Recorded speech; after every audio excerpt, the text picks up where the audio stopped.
السلام عليكم وأهلا بيكم في قناتكم أخبار النهاردة معانا خبر جديد شغل السوشيال ميديا وتصدر الترند، وهو خبر طلاق الفنان محمود شاهين ابن شقيق النجمة الكبيرة إلهام شاهين. الناس كلها بتسأل إيه اللي حصل وليه الانفصال جه فجأة، وهل في علاقة بين الطلاق وبين ارتباطه السابق بالفنانة هنا الزاهد؟ كل ده هنعرفه دلوقتي بالتفصيل، خليك معانا للآخر.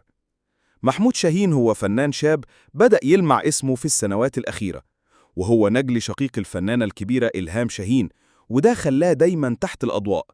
شارك في أعمال فنية مميزة زي مسلسل ليه لأ ومسلسل نجيب زاهي زركش، وقدر يثبت نفسه كممثل شاطر بعيد عن شهرة خالته.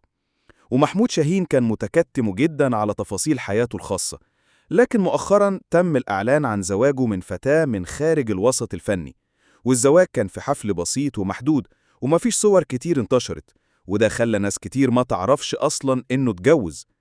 لكن الصدمة كانت لما انتشرت أخبار طلاقه، واللي اتأكدت بعد ما حذف كل صوره معاها، ومحدش من الطرفين طلع يوضح السبب بشكل رسمي، وده فتح الباب للشائعات والكلام الكتير على السوشيال ميديا. في مصادر قالت إن الخلافات بدأت بدري، وإنهم حاولوا يصلحوا الأمور لكن ما حصلش نصيب في الآخر. والكل فاكر طبعا قصة ارتباط محمود شاهين بالفنانة هنا الزاهد، واللي كانت علاقتهم واضحة جدا وظهروا سوا في أكتر من مناسبة. لكن العلاقة انتهت فجأة، وهنا نفسها خرجت وقالت إنهم مجرد أصدقاء. لكن بعد طلاقه رجع الكلام من تاني. هل في أمل يرجع لهنا؟ هل في مشاعر لسه بينهم؟ بس لحد دلوقتي مفيش أي تصريح رسمي من الطرفين. وبالنسبة للفنانة الكبيرة إلهام شاهين، فهي دايما حريصة إنها تبعد حياتها العائلية عن الإعلام، وما علقتش بشكل مباشر على خبر طلاق ابن أخوها. لكن في مقربين قالوا إنها واقفة جنب محمود وبتدعمه نفسيا، خاصة إنه بيمر بفترة مش سهلة.